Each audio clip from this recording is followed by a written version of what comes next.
नमस्कार, स्वागत है आपका इंसाइड झारखंड न्यूज के इस बुलेटिन में। मैं हूं हिम्मत और खबरों की शुरुआत करते हैं जमशेदपुर से। झारखंड में होने वाले विधानसभा चुनाव को लेकर भाजपा कमर कस चुकी है। इसी कड़ी में असम के मुख्यमंत्री और झारखंड विधानसभा चुनाव सह प्रभारी हिमंता बिश्व शर्मा शुक्रवार को जमशेदपुर पहुंच रहे हैं। वे कार्यकर्ताओं को संबोधित करेंगे और चुनावी रणनीति को गति देंगे। अपने 2 दिवसीय दौरे के दौरान हिमंता बिश्व शर्मा बिष्टुपुर के तुलसी भवन सभागार में आयोजित एक संगठनात्मक बैठक में शामिल होंगे, जहां वे भाजपा कार्यकर्ताओं से मिलेंगे और आगामी चुनावों के लिए रणनीतियों की रूपरेखा तैयार करेंगे। इस कार्यक्रम की तैयारी को लेकर भाजपा ने गुरुवार को बैठक की। इसमें उनके आगमन से लेकर पूरे कार्यक्रम की रूपरेखा तय की गई। जिला भाजपा के अध्यक्ष सुधांशु ओझा ने बताया कि आगामी झारखंड विधानसभा में भाजपा पूरे दमखम के साथ चुनावी मैदान में उतरेगी। कार्यकर्ताओं में जोश भरने के लिए असम के मुख्यमंत्री का आगमन जमशेदपुर में हो रहा है। बैठक के दौरान तमाम राजनीतिक एजेंटों पर चर्चा की जाएगी। भारतीय जनता पार्टी झारखंड प्रदेश के चुनाव की रणनीति के लिहाज से हमारे यहाँ सह प्रभारी के रूप में नए दायित्व में आए हैं हेमंत बिश्व शर्मा जी, जो वर्तमान में असम प्रदेश के मुख्यमंत्री के रूप में भी काम देख रहे हैं। कल कार्यकर्ताओं से मिलने के लिए कुछ प्रमुख कार्यकर्ताओं की एक टोली है, जिसमें हमारे जो प्राथमिक संगठन है मंडल स्तर और मंडल स्तर के अध्यक्ष और ऊपर के श्रेणी के कार्यकर्ताओं से एक बैठक को संबोधित करेंगे। दिन के 12 बजे तुलसी भवन में आएंगे और 2:30 बजे तक करीब 2.5 घंटा की यह बैठक है। बैठक के उपरांत हेमंत बिश्व शर्मा जी पुनः रांची प्रस्थान कर जाएंगे। देखिए, निश्चित तौर पर एक संगठनात्मक बैठक है। हमको संगठन का काम कैसे करना चाहिए और चुनाव है तो चुनाव में भी काम कैसे करना चाहिए। बड़े नेता हैं, चुनाव जिताने की नियत से ही यहाँ उनका प्रवास हो रहा है। उनको जो नए दायित्व झारखंड प्रदेश का दिया गया है, इस नियत से दिया गया कि वो बेहतर प्रदर्शन हमारा हो और सरकार हम मजबूती के साथ झारखंड में बना सके।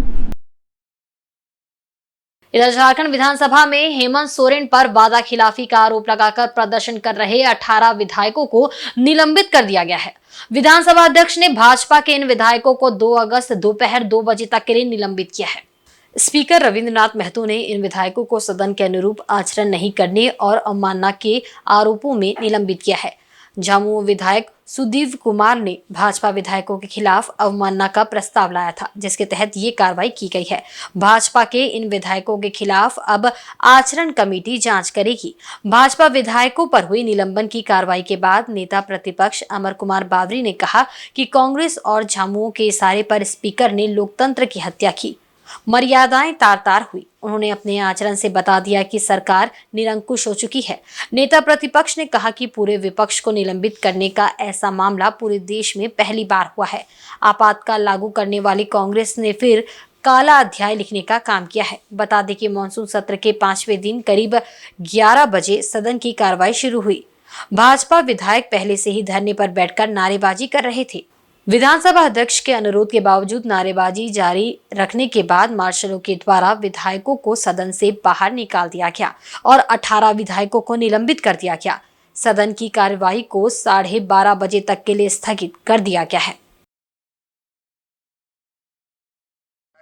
संघर्ष करते थे छात्र यूनियन और एक महत्वपूर्ण ज्वलंत मुद्दा इस पूरे झारखंड प्रदेश का युवाओं से जुड़ा हुआ मुद्दा, यहाँ के बेरोजगारों से जुड़ा हुआ मुद्दा, यहाँ के वैसे तमाम हजारों लाखों संविदा कर्मी, अनुबंध कर्मी, डाटा ऑपरेटर और आउटसोर्स के कंपनी के लोग, इन सब के मुद्दों को लेकर के जिनको इन्होंने सब्ज बाग दिखाया था, जिनके अच्छे दिन के इन्होंने कमिटमेंट किए थे, और सारे विषयों पर क्योंकि ये सरकार अब जाने वाली है, जिस सवाल के साथ ये सरकार बनी थी उस सवाल का जवाब जनता सुनना चाहती है। आखिरी समय में हम लोग चाहते हैं कि उस जवाब दे, और अगर आपके पास कोई जवाब नहीं है तो कान पकड़ के जनता से माफी। हेमंत जी आए थे, उस अंधेरे धूप अंधेरे में हम लोग से हालचाल पूछे और उन्होंने अपनी ही बात कही। हम लोगों ने तो अपनी बात उनके सामने रखी। रात के 2 बजे आप लोगों को निकाल दिया गया, पोर्टिको में आप लोग सोए हुए बिल में थे, वहां से मार्शल आउट करके हम लोग को लॉबी में भेजा गया। लॉबी में हम लोग सारे विधायक सब बैठे हुए थे, सोए हुए थे। सब लोगों ने बहुत लोगों की बहुत तरह की तकलीफें भी हैं, उसके बाद भी लोग, लेकिन फिर हम लोगों को निकाल कर ये सरकार ही है, दूसरा कौन है? कौन आएगा यहाँ करने के लिए? सरकार के सारे वहीं सदन में सीएम से जवाब के लिए मांग पर अड़े विपक्ष के 18 विधायकों को स्पीकर ने शुक्रवार दोपहर 2 बजे तक के लिए सस्पेंड कर दिया है। उन्होंने पूरे मामले की जांच का निर्देश सदाचार समिति को दिया है। समिति 1 सप्ताह के भीतर अपना रिपोर्ट सौंपेगी। इस मामले पर नेता प्रतिपक्ष और निलंबित विधायकों ने अपनी प्रतिक्रिया दी है। निलंबित होने वाले भाजपा विधायकों में अनंत कुमार ओझा, रणधीर कुमार सिंह, नारायण दास, अमित कुमार मंडल, डॉक्टर नीरा यादव, किशुन दास, केदार हाजरा, बिरंची नारायण, अर्पण सेन गुप्ता, डॉक्टर राज सिन्हा, कोचे मुंडा, भानु प्रताप शाही, समरीलाल, चंद्रेवर प्रसाद सिंह, नवीन जायसवाल, डॉक्टर कुशवाहा, शशि भूषण मेहता, आलोक कुमार चौरसिया और पुष्पा देवी शामिल है। इस मामले पर नेता प्रतिपक्ष ने कहा कि वे जनता के मुद्दे पर मुखर है। विपक्ष के विधायकों को सस्पेंड किया जाना सरकार की बौखलाहट को प्रदर्शित करती है। झारखंड में अराजकता की स्थिति उत्पन्न हो गई है और सरकार की तानाशाही चरम पर है। देखिए, हम लोग युवाओं के मुद्दे पे मुखर है, जनता के मुद्दे पे मुखर है। ये सरकार की बौखलाहट दिखाती है कि ये पूरी तरह से फेल हो चुकी है, इनके पास कोई जवाब नहीं है। इसलिए जनता की आवाज को दबाने के लिए इन्होंने हमें पेन डाउन करके सस्पेंड किया है। पहले तो ये लोग जब कोई आवाज उठता है तो लाठी और गोलियों से रोकने का काम करते हैं। आदिवासी युवाओं को केके कॉलेज के रास्ते मारते हैं और चुने हुए प्रतिनिधियों को यहाँ सदन के अंदर सस्पेंड करके करते हैं। आज हेमंत बिस्वा शर्मा जी जा रहे हैं, माननीय मुख्यमंत्री जी जा रहे हैं आसाम से, गोपीनाथपुर नहीं जाने दिया। क्यों? गोपीनाथपुर क्या बांग्लादेश का हिस्सा हो गया क्या? झारखंड का हिस्सा नहीं है क्या? ये पूरी तरह से अराजकता की स्थिति है। पूरी तरह से झारखंड जो है अराजक स्थिति में चला गया है। इनकी तानाशाही चरम पर है। पत्रकारों को आज की कार्रवाई रिकॉर्ड करने नहीं दिया गया। क्यों? क्योंकि उन्होंने पूरी तरह से एक काला अध्याय लिखा है। कुल मिलाकर के इस सरकार को जाना है, इनको समझ में आ गया है, इसलिए पूरी ताकत से तानाशाही। वहीं निलंबित विधायक भानु प्रताप ने कहा कि जन मुद्दों से भागने के लिए जिस प्रकार से ये तानाशाही रवैया अपनाया गया है, इसकी वे निंदा करते हैं। इस प्रकार का रवैया किसी भी प्रदेश में विधानसभा अध्यक्ष ने अपनाने का काम नहीं किया होगा। निलंबित विधायक अनंत ओझा ने कहा कि पिछले दरवाजे से लोकतंत्र की हत्या करके उनकी आवाज को दबाने का काम किया गया है। बेटी और रोटी का है और ये सरकार के गिरेबान पकड़ करके हम लोग जवाब लेंगे। अगर हम लोगों को जवाब नहीं दिया तो जनता के बीच में जाएंगे और जनता इनसे जवाब लेगी। इनके हलक में हाथ डाल करके हम लोग जवाब लेंगे। ये जो जवाब से भागने के लिए अध्यक्ष जी ने तानाशाही रवैया अपनाया है, मैं इस कुकृत का और पूरा प्रदेश के युवा के तरफ से निंदा करता हूं कि आज तक ऐसा रवैया किसी भी प्रदेश में विधानसभा अध्यक्ष ने अपनाने का काम नहीं किया होगा। जो रविंद्र महतो जी ने काला अध्याय अपने झारखंड विधानसभा में लिखने का काम किया है। जनता से, राज्य के नौजवानों से डर है। इनको पता है कि हमारी असलियत राज्य की जनता के सामने आ जाएगी। ये नौजवान हमको खदेड़ने का काम करेंगे, इसलिए पिछले दरवाजा से लोकतंत्र की हत्या करके इन्होंने हमारी आवाज को दबाने का काम किया है। इस लोकतंत्र के पवित्र मंदिर में हमारी आवाज को दबाने का इन्होंने काम किया है। दूसरी ओर विधानसभा में भाजपा विधायकों के धरने के दौरान बिजली काटे जाने के विरोध में भाजयुमो के कार्यकर्ता बुधवार को सड़क पर उतरे। देर रात प्रदर्शन कर रहे भाजयुमो कार्यकर्ताओं को जगन्नाथपुर मंदिर के समीप से हटाकर क्षेत्र से बाहर भेजा गया। इन्हें पुलिस बस में बैठा कर ली गई। इस दौरान भाजयुमो कार्यकर्ताओं ने सरकार विरोधी नारे लगाए और आज के दिन को काला अध्याय बताते हुए जमकर आलोचना की। कहा कि किसी भी कीमत पर सरकार की तानाशाही बर्दाश्त नहीं की जाएगी।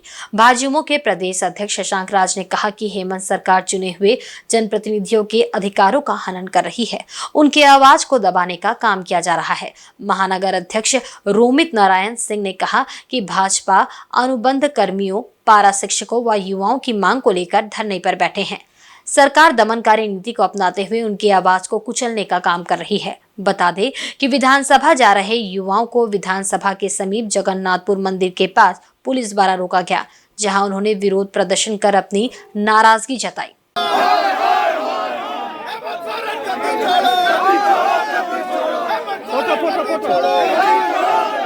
ये पूरे प्रदेश के युवा जिस प्रकार से आज आप हर जिला में जाएंगे तो लोग धरने पर बैठे हुए हैं, लोग आंदोलनरत है। सहायक पुलिसकर्मी पिछले 1 महीना से मोराबादी मैदान में बैठा हुआ है, लेकिन सरकार का कोई लोग सुध लेने वाला लोग नहीं है। पंचायत स्वयंसेवक का लोग धरना पर बैठा हुआ है। आज जिस प्रकार से ITI इंस्ट्रक्टर का JPSC में गड़बड़ी हुई है, उसको लेकर लोग धरना पे बैठा हुआ है। तो सरकार को जवाब देना पड़ेगा, वरना सत्ता छोड़कर जाना पड़ेगा। लेकिन बीजेपी को जब हिसाब 25 लाख रोजगार का देना पड़ेगा, क्योंकि उन्होंने 2019 में इस राज्य के युवाओं को वादा किया कि हम 5 लाख रोजगार हर साल देंगे। 5वां साल चल रहा है, 25 लाख नौकरी हमें नहीं मिली है, अनुबंध कर्मी स्थायी नहीं हुए हैं, बेरोजगारी भत्ता नहीं मिला है। इसलिए युवा मोर्चा इसके लिए सड़क पर पूरे प्रदेश के युवाओं के हक और अधिकार के लिए आंदोलन कर रहा है। वहीं झारखंड विधानसभा में बुधवार को अलग अलग मुद्दों पर जारी भाजपा विधायकों का हंगामा सदन स्थगित होने के बाद भी रात तक चलता रहा। मुख्यमंत्री को विभिन्न मुद्दों पर सदन में जवाब देने के लिए बुलाने पर अड़े भाजपा विधायकों ने सदन में दूसरी पाली में इस मुद्दे पर खूब हंगामा किया। शांत करने पर भी वेल में हंगामा कर रहे विधायक नहीं माने तो स्पीकर ने सदन की कार्यवाही समाप्त करने की घोषणा कर दी। इसके बाद भी भाजपा विधायक सदन में ही धरने पर बैठे रहे। काफी समझाने बुझाने के बाद भी वह बाहर जाने को तैयार नहीं हुए। मुख्यमंत्री हेमंत सोरेन के मनाने के बाद भी नहीं माने। इसके बाद सदन की बत्ती बुझा दी गई, फिर भी वहां अंधेरे में भी डटे रहे। रात लगभग 10 बजे सुरक्षा कर्मियों ने विधायकों को टांगकर विधानसभा से बाहर निकाल दिया। सदन से बाहर निकाले जाने के बाद भी भाजपा विधायकों का प्रदर्शन नहीं रुका। वे लगातार मुख्यमंत्री के खिलाफ नारेबाजी करते रहे। विपक्ष के विधायक सदन से मार्शल आउट किए जाने के बाद देर रात तक कॉरिडोर में जमे रहे। उन्होंने विधानसभा की लॉबी में ही रात गुजारी। विधायक विधानसभा भवन के प्रवेश द्वार के पास लॉबी के फर्श पर बिस्तर के कवर और कंबल पर सोए। विधायकों की मेडिकल जांच भी की गई और उन्हें भोजन उपलब्ध कराया गया। गुरुवार सुबह तक उनका धरना जारी रहा। आरोप है कि सदन की कार्रवाई खत्म होने के बाद भी जब विपक्ष के विधायक सदन के भीतर ही जमे रहे तो परिसर की बिजली पानी बंद कर दिया गया। माननीय विधानसभा अध्यक्ष ने कोई संपर्क नहीं किया है। मुख्यमंत्री जी आए और आकर के हम लोगों से बात की और चले गए। हम लोगों ने साफ कहा कि आपको सदन के अंदर जवाब देना है। आखिरी समय में जवाब दे करके आप ऐसे 5 साल के कार्यकाल को पूरा करके नहीं जा सकते हैं। आपको हम सुनना चाहते हैं इन सारे विषयों पर, इन वायदों पर, इन तमाम ज्वलंत मुद्दों पर हम शांतिपूर्ण तरीके से आपको सुनना चाहते हैं। और हमारे पास यदि कोई प्रश्न होगा तो प्रत्युत्तर में आपसे यह जानना चाहते हैं कि उन प्रश्नों का उत्तर आप दें। झारखंड की जनता जानना चाहती है, झारखंड के युवा जानना चाहते हैं, झारखंड के तमाम वे वर्ग जिन्होंने बड़े आशा और उम्मीद के साथ इस सरकार को 5 साल के लिए बनाया था, उन सवालों का जवाब आपको देना है। इस राज्य के युवाओं के साथ, राज्य के लोगों के साथ जिस प्रकार से सरकार ने धोखाधड़ी किया है, तो वैसी स्थिति में मैं इतना ही कहना चाहूंगा कि जब हम लोग जवाब चाहते हैं तो जवाब चाहते हैं, सरकार जवाब देना नहीं चाहती है। वैसी स्थिति में हम लोग इतना ही कहना चाहेंगे कि ये सरकार इतनी निकम्मी है, आपको जवाब देने में क्या। माननीय मुख्यमंत्री जी ने स्वयं आज कहा था कि हम उसका एक एक चीज का जवाब देंगे। तो जवाब देने से भागते क्यों हैं? वो चाहते हैं कि अंत में बोल करके विपक्ष पर आरोप लगा के चले जाए, काम की बात तो कर नहीं रहे। इसका अर्थ ये हुआ कि वो नहीं चाहते हैं कि विपक्ष का जो वार है उसको झेल नहीं पा रहे, क्योंकि वायदे झूठे इन्होंने किए। वैसी स्थिति में जब ये सब चीजें हो रही हैं तो हम लोग का क्या दायित्व बनता है। जनता ने हमें विपक्ष का जनादेश दिया है, तो विपक्ष मुखदर्शक बनकर बैठा नहीं रह सकता है। हम उनकी मांगों को लेकर यदि सदन के अंदर मांग कर रहे हैं तो कोई उसका उत्तर नहीं मिल रहा और न उनके लिए कोई कार्रवाई की जाए। ये सरकार सिर्फ ठेका पट्टा से लेकर ट्रांसफर पोस्टिंग का उद्योग चालू किए हुए है। तो वैसी स्थिति में भारतीय जनता पार्टी मुखदर्शक बनकर रह नहीं सकती है। और यहाँ के झारखंड के जो हमारे आदिवासी है, मूलवासी है, उन सबों के रोजगार को लेकर, नौकरी को लेकर इस तरह का जो हमारी मांग है उसके लिए अनवरत संघर्ष सदन से लेकर सड़क तक करते रहे। वहीं भारतीय जनता पार्टी ने बुधवार को प्रदेश मुख्यालय में प्रेस वार्ता करते हुए राज्य सरकार और विधानसभा अध्यक्ष पर जोरदार हमला बोला। पार्टी प्रदेश प्रवक्ता प्रतुल शाहदेव ने कहा कि सरकार ने देश के लोकतंत्र के इतिहास का आज काला अध्याय लिख दिया है। विधानसभा में सरकार के इशारे पर आपातकाल की पुनरावृत्ति हुई। पहली बार देश के इतिहास में विधायकों के रहते ही विधानसभा की बिजली पानी कटवा दी गई। महिला विधायकों को भी नहीं बख्शा गया। शौचालय तक पर जाने पर पाबंदी लगा दी गई। प्रदेश प्रवक्ता प्रतुल शाहदेव ने कहा कि लोकतंत्र में धरना प्रदर्शन का सबको अधिकार है, लेकिन जिस तरीके से सरकार ने अपना हिटलरशाही चेहरा दिखाया वह शर्मसार करने वाला है। उन्होंने कहा कि विधानसभा सत्ता और विपक्ष दोनों से मिलकर चलता है, परंतु इस सरकार ने विधानसभा पर कब्जा कर इसे सरकारी विधानसभा बना दिया है। नेता प्रतिपक्ष सदन में मुख्यमंत्री से अनुबंध कर्मी, पारा शिक्षक, सहायक पुलिसकर्मी, कंप्यूटर ऑपरेटर, आंगनबाड़ी सेविका सहायिका का बेरोजगारी भत्ता, प्रतिवर्ष 5 लाख रोजगार, परीक्षाओं की सीबीआई जांच आदि मुद्दों पर बयान देने के लिए धरने पर बैठे थे। सदन के नेता बाहर जाकर तानाशाही कर बिजली पानी कटवा देते हैं। पार्टी प्रवक्ता ने कहा कि स्पीकर का पद संवैधानिक पद होता है, लेकिन झारखंड में स्पीकर सरकार के टूल किट बनकर रह गए हैं। कुछ भी विधानसभा के भीतर हुआ वो देश के इतिहास में एक काला अध्याय के रूप में चला जाएगा। काला अंधेरा तो इन्होंने कर ही दिया था विधानसभा के अंदर, लेकिन देश में ऐसी कभी कोई घटना नहीं हुई जब विधानसभा में नेता प्रतिपक्ष और तमाम भारतीय जनता पार्टी के विधायकों के रहते बिजली पानी काट दी गई हो। ये पहली बार ऐसी घटना हुई है। महिला विधायकों को शौचालय तक का उपलब्ध नहीं कराया गया। जिस तरीके से आपातकाल देश के इतिहास का एक काला अध्याय था, उसी तरीके से आज लोकतंत्र में धरना प्रदर्शन का अधिकार सबको है, लेकिन इस गूंगी बहरी हत्यारी सरकार ने आज लोकतंत्र का हत्या करने की साजिश की। साहब आप सोचे, नेता प्रतिपक्ष ने बहुत जायज मांग रखी। माननीय मुख्यमंत्री जी को आज बयान देना चाहिए। सदन का अंतिम सत्र के अंतिम दिन बयान देकर वो पिछले दरवाजे से भाग जाएंगे, उस पर कोई चर्चा नहीं होगी। बिल्कुल जायज मांग थी। और जब सरकार नहीं मानी इस मांग को और सबसे अशोभनीय आचरण विधानसभा के अध्यक्ष का था। माननीय अध्यक्ष एक संवैधानिक पद पर बैठे हैं, पर वो सत्ता पक्ष के टूल किट की तरह काम कर रहे हैं। विडंबना देखिए, नेता प्रतिपक्ष सदन के भीतर जायज मांगों को लेकर, जनता की मांगों को लेकर, अनुबंध कर्मियों की मांगों को लेकर, बेरोजगारों को भत्ता देने की मांग को लेकर, अनुबंध कर्मियों को स्थायी करने की मांग पर धरना पर बैठे हैं तमाम भाजपा के विधायकों के साथ। और नेता सदन, मुख्यमंत्री सदन के बाहर जाते हैं और उनके इशारे पे सदन की बिजली और पानी काट दी जाती है। ये अघोषित आपातकाल नहीं है तो क्या है? शर्म करो सरकार। जनता सब देख रही है। 3.5 करोड़ जनता की आवाज को बुलंद करने वाली आवाज को आपने आज अपने तानाशाही हिटलरशाही रवैये से दबाना चाहा, लेकिन ये भारतीय जनता पार्टी के विधायक हैं, कोई दबने वाले नहीं है और अनिश्चितकालीन धरना पर बैठे हैं। मानवता का तकाजा था कि बिजली पानी जारी रहती और वो बंद एरिया है, एयर कंडीशनर जारी रहता, लेकिन नेता सदन के इशारे पर ये सारी कुछ सुविधाएं काट दी गई हैं। ये घोर निंदनीय है। इधर चक्रधरपुर रेल मंडल के बड़ा बंबो के पास मंगलवार तड़के हुए हावड़ा मुंबई मेल ट्रेन हादसे के करीब 40 घंटे बाद बुधवार रात 9:24 पर हावड़ा मुंबई रूट पर रेल परिचालन बहाल हो गया। इंजीनियरिंग विभाग द्वारा थर्ड लाइन को फिट घोषित किए जाने के बाद हावड़ा मुंबई रेल मार्ग पर ट्रेन परिचालन शुरू हुआ। पहले ट्रैक से मलबा को हटाकर थर्ड लाइन को दुरुस्त किया गया। इसके बाद इलेक्ट्रिक से जुड़े कार्य को पूरा कर इंजन और मालगाड़ी गुजारकर ट्रायल किया गया। फिर थर्ड लाइन पर ट्रेनों का आवागमन शुरू हुआ। टाटा से चक्रधरपुर के बीच पहले रेल इंजन और फिर खाली मालगाड़ी को 10 किलोमीटर प्रति घंटे की रफ्तार से चलाया गया।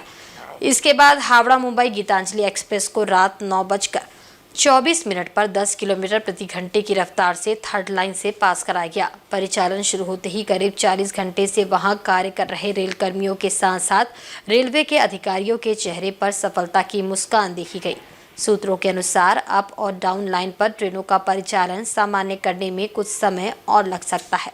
बता दें कि 30 जुलाई तड़के 3:40 पर 12810 अप हावड़ा मुंबई मेल दुर्घटनाग्रस्त होने के बाद से इस रूट पर ट्रेनों का परिचालन ठप था। हादसे के बाद हावड़ा मुंबई मेल के डिब्बों को मंगलवार शाम को हटाने का काम शुरू हो गया था। मंगलवार दोपहर तक बोगियों के साथ इंजन को ट्रैक से हटा दिया गया। इसके बाद डाउन लाइन पर खड़े दुर्घटनाग्रस्त मालगाड़ी को ट्रैक से हटाया गया। जमीन से करीब 12 फीट से अधिक ऊंचाई पर ट्रैक होने के कारण कुछ परेशानियों का सामना करना पड़ा। बुधवार को कार्यों का जायजा लेने चक्रधरपुर के डीआरएम भी पहुंचे थे। इसके बाद ट्रैक की मरम्मत की गई। वहीं industrial stability and reform organisation के कार्य समिति की बैठक बुधवार को आदित्यपुर में आयोजित हुई। इसकी अध्यक्षता इसरो के अध्यक्ष रूपेश करतियार ने की। इस संगठन का गठन पिछले वर्ष 9 दिसंबर 2023 को किया गया था। बैठक में संगठन के कार्यकलापों पर चर्चा की गई। साथ ही प्रति माह कार्य समिति की बैठक आयोजित करने का निर्णय लिया गया। अध्यक्ष रूपेश करतियार ने बताया कि छोटे उद्योगों एमएसएमई का विकास संगठन का मूल मंत्र है। बताया कि कमेटी के 45 सदस्य कार्यकारिणी सदस्यों के 6 माह में मीटिंग होगी और साल में 2 जनरल बोर्ड मीटिंग होगी। प्रत्येक सदस्य को 6 में से 4 मीटिंग में उपस्थित रहना अनिवार्य है। अभी 300 सदस्य बने हैं, 600 का लक्ष्य है। वहीं आदित्यपुर औद्योगिक क्षेत्र अंतर्गत फेज 6 और 7 में आए दिन हो रही चोरी, डकैती, लूट की घटनाओं से उद्यमियों को खासा परेशानी हो रही है। औद्योगिक क्षेत्र फेज संख्या 7 में फैक्ट्री संचालन करने वाले उद्यमी विकास गर्ग ने बताया कि कई बार यहां असामाजिक तत्वों द्वारा डकैती, चोरी की घटना को अंजाम दिया गया है। वहीं कुछ दबंग लोग हथियार के बल पर भी ठेकेदारी, सप्लाई आदि का काम लेना चाहते हैं, जिससे उद्योगों में विधि व्यवस्था बिगड़ रही है। इस समस्या पर इसरो द्वारा सरायकेला जिला पुलिस प्रशासन के साथ मिलकर समस्या दूर करने का निर्णय लिया गया। Industrial stability and reforms organisation ISRO के कार्य समिति का विस्तार पिछले 22 जुलाई को हुआ और उसके बाद आज 31 तारीख को पहली इसकी मासिक बैठक है और उसी को हम लोग आज अपने कार्यसूची को तैयार कर रहे हैं। काफ़ी संख्या में कार्य समिति के सदस्य लोग आए हैं। तो हम लोग ये निर्धारित करने के लिए आए हैं कि संगठन कैसे काम करेगा, ये निर्धारित करने के लिए आए हैं कि संगठन किन के लिए काम करेगा और ये निर्धारित करने आए हैं कि संगठन क्या क्या काम करेगा। चूँकि काम तो अनंत है, लेकिन हमारी प्राथमिकताएँ क्या हो। अभी जब सभी मेंबर से बात होने लगी तो 4-5 बातें आई। अभी सबसे पहले जो उभर कर बातें आई है वो है लॉ एंड ऑर्डर की।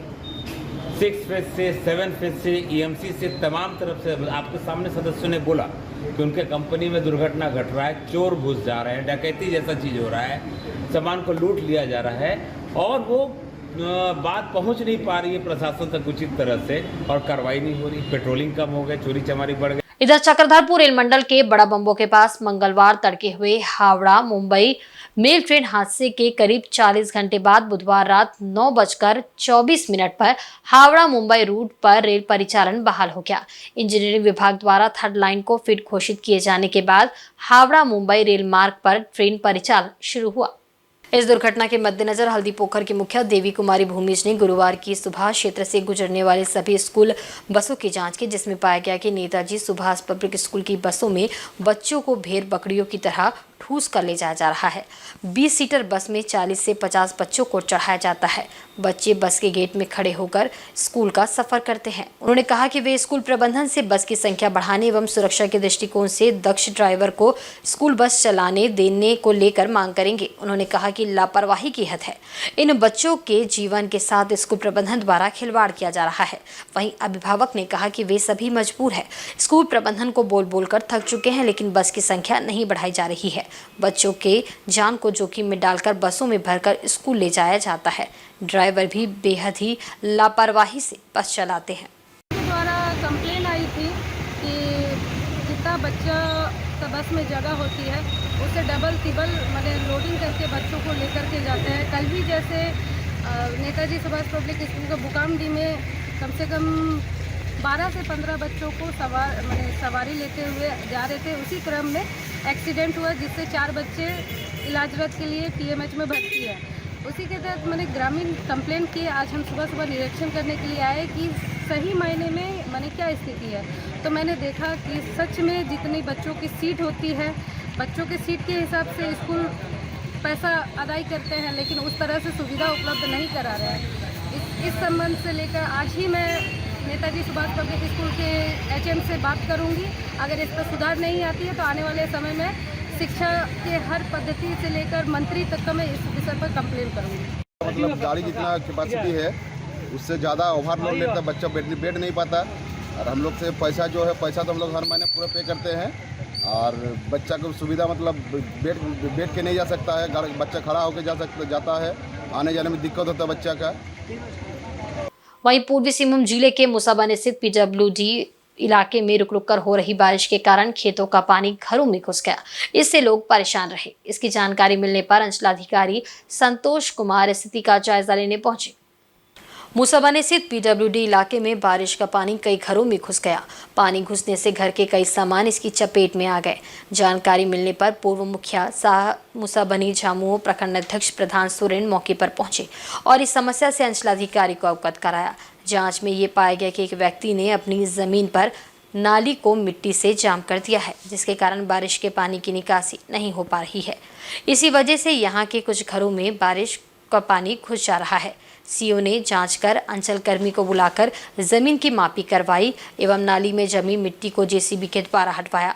पूर्व मुखिया साझामुओं प्रखंड अध्यक्ष प्रधान सोरेन ने बताया कि इस समस्या से विधायक रामदास सोरेन को अवगत कराया गया है। बहुत जल्द जमीन की मापी करवाकर पानी निकासी के लिए नाली का निर्माण किया जाएगा, ताकि इस तरह की समस्या दोबारा उत्पन्न न हो। ये हो रहा है, जो जितना पहाड़ी बारिश हो रहा है सब आके इधर मेरा गांव, मतलब क्या घर के किनारे मेरा ज़मीन है, इधर ही पानी जम जा रहा है, मेरा घर तक अंदर तक आ रहा है, कच्चा मिट्टी है। हम भी बहुत पहले से ही ये चीज़ उठाए थे, प्रधान सबको बोले थे, लेकिन अभी तक हमको कोई रिजल्ट अच्छा नहीं मिला है। मतलब क्या आपका कारण लग रहा है इसमें? नाली सब जाम है बोलते? हाँ, नाली जाम है और उधर जो बड़ा नाली ही है वाला पूरा जाम करके रखा हुआ है लोगों ने। पीडब्ल्यूडी सुभाष कॉलोनी के जो मेन रोड है, मेन रोड के बगल में वो नाली है और पूरा वहाँ खेती का पानी जो है यहाँ आके वो जमा हो जाता है, जिसमें एक नाला वो अंदर से गया हुआ है, वो बगल के सड़क घुटू वाले लोग का ज़मीन है, उस पर वो पानी जाता था। एक सरकारी नाली जो है उसमें मट्टी डाल दिया गया और पूरा बंद हो गया वो नाला बंद होने के कारण वो पानी जो है 3-4 घर में पानी पूरा वो घर में घुस गया, जिसमें सामान बहुत क्षति लोग का हुआ, और जिसके कारण हमने अंचल अधिकारी को फ़ोन पर उनको बताया और CI पूरा उनकी टीम आए हुए हैं और हम लोग मिल के कैसे एक रास्ता निकलेगा उस पर हम लोग देख रहे हैं। और देखने के बाद में अभी फ़िलहाल जो हम लोग सभी जांच किए, जांच पड़ताल के सीओ साहब भी हैं, CI भी हैं, यहाँ सभी यहाँ के ग्रामीण भी हैं। ग्रामीण के रहते हम लोग देखे कि पानी कहाँ से कैसे निकासी होगा, उसको हम लोग देखे। जहाँ पानी आपका, जहाँ ये राशन दुकान है उसका पीछे में एक सरकारी नाली है, उसमें जिसका ज़मीन है वो मट्टी को डालकर उसमें जाम कर दिया गया। अब वही एक रास्ता है जो पानी निकासी करने का। अभी एक JCB आया है जिसमें वो मट्टी को हटाया जा रहा है और उससे आगे वो गौरांगो साहू का उसका घर है, वहाँ भी मट्टी जमा हो गया है, उसको भी लेबर देकर हटवाया जाएगा और वो पानी को हम लोग किसी भी तरह उसको निकासी करके निकाल देंगे। तो जिसका घर में पानी जमा हुआ है वो पानी बह के चला जाएगा और वो समस्या का समाधान हो जाएगा। और साहित्य और सांस्कृतिक संस्था परिमल के द्वारा बुधवार को आदित्यपुर 2 के मार्ग संख्या 4 स्थित कुणाल सभागार में दिवंगत पार्श्व गायक मोहम्मद रफी की याद में स्वरांजलि सभा कला का आयोजन किया गया। इसमें कलाकारों ने गीतों से मोहम्मद रफी को श्रद्धांजलि दी।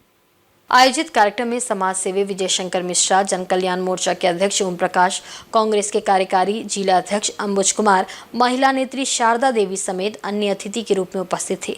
इस दौरान मोहम्मद रफी के साथ गीत गाने वाले राजेंद्र सिंह भाटिया व सुलखन सिंह भाटिया जैसे कलाकारों ने रफी साहब के गाए गानों को अपनी सुरीली आवाज में प्रस्तुत कर उपस्थित लोगों को मंत्रमुग्ध कर दिया। इस अवसर पर सुबोध शरण, सुरेश धारी, अशोक कुमार, लक्ष्मण प्रसाद, संतु घोष आदि मौजूद थे।